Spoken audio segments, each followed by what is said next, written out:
Hello and welcome to another session from Learn Digital Academy. In this one, we are going to learn about Twitter. Twitter is the most happening platform. It is quite popular among celebrities. You talk about entrepreneurs or even the trolls. Well, on Twitter, you express yourself.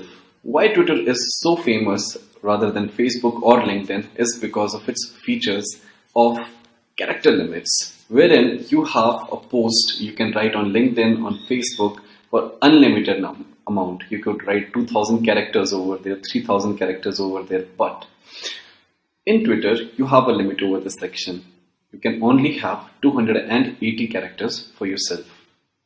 So if I go to tweet something, I will be having a limit which will be decided by Twitter.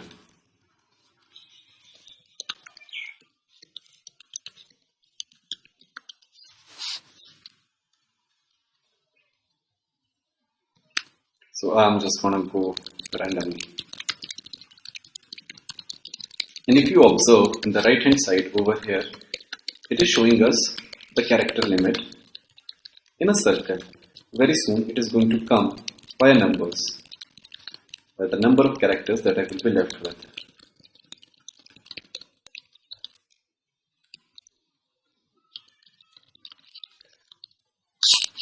That's where it is. So if I keep on giving the space, you will observe the word tag tweet over here is enabled, but if I give one more character, it gets disabled. I would require to delete one of the character and then only I will be able to tweet it. In Twitter, we follow people. We do not have connections over here. We just have follows and rather follow backs. Twitter gives you the most happening results all over the world. Any news, anything happening in the entire world first always comes on Twitter. Now over here you can follow the most famous journalists or bloggers, or you talk about people who have good insights about the industries or rather any kind of gibberish that you want to do. Few settings that you must do for your Twitter account. Let's have a look into it. And that is, you must have a good username for yourself. So you set the username from here.